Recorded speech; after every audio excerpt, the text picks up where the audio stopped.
Cleaning ഒരു തലവേദന പിടിച്ചൊരു കാര്യമാണ്. കുറേ ടൈം കൺസ്യൂം ചെയ്യുന്നുണ്ടെന്നുണ്ടെങ്കിലും ഇത് ചെയ്യുന്ന സമയത്ത് അത് വൃത്തിക്ക് ചെയ്യുക എന്നുള്ളത് എനിക്ക് നിർബന്ധമുള്ള കാര്യമാണ്.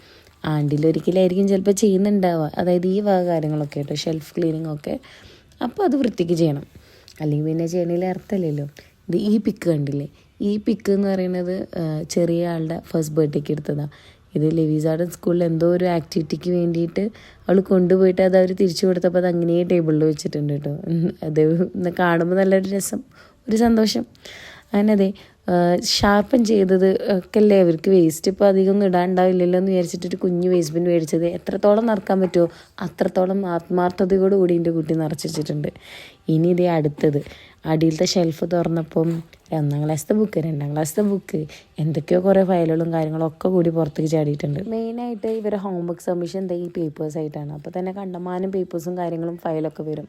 പിന്നെ ഈ പറഞ്ഞ പോലെ എല്ലാ വർഷത്തെ ബുക്കുകളും, പിന്നെ ഇവരെ സ്കൂളിൽ ഇവർ ക്ലാസ്സിൽ നിന്ന് ചെയ്യുന്ന ക്ലാസ് വർക്കുകളും ആക്ടിവിറ്റിയും ആർട്ടും ഒക്കെ ഉണ്ടല്ലോ, അതെല്ലാതും ലാസ്റ്റ് സ്കൂൾ പൂട്ടുന്നതിൻ്റെ തലേ ദിവസമൊക്കെ കൂടി വീട്ടിലേക്ക് അയക്കും.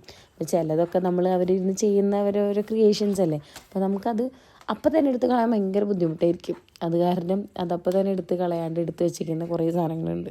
ഇനി ഇത് എപ്പോഴും എടുത്ത് കളയാമെന്ന് എനിക്കറിയില്ല, വല്ല റൂം ഷിഫ്റ്റ് വരുമ്പോഴായിരിക്കും എടുത്ത് കളയുന്നുണ്ടാവുക. ഇത് ഇത്രയും ഈ വർഷത്തെ ഹോംവർക്ക് ഷീറ്റുകളാണ്. ഇത് അതുപോലെ സേഫായിട്ട് എടുത്ത് വയ്ക്കണം, ആവശ്യം വരും. പിന്നെ ഉള്ളത് സ്കൂൾ വെക്കേഷനിൽ ഇരുന്നിട്ട് ചെയ്യാൻ പറ്റുന്ന 2-3 ആക്ടിവിറ്റീസിൻ്റെ ആണ് കേട്ടോ. ഈ സ്റ്റോറി ക്രിയേഷനൊക്കെ ഹെൽപ്പ് ചെയ്യുന്ന ഒരു സംഭവമാണ് കേട്ടോ ഈ സ്കിൽമാറ്റിക്സ്. ആവശ്യമുള്ളവർ നോക്കിയാൽ മതി, നല്ലൊരു സംഭവമാണ്. ഇതുപോലെ കുറേ സ്റ്റിക്കേഴ്സ് ഉണ്ടാവും, അതായത് ഓരോ ഫോട്ടോസ് ഉണ്ടാവും.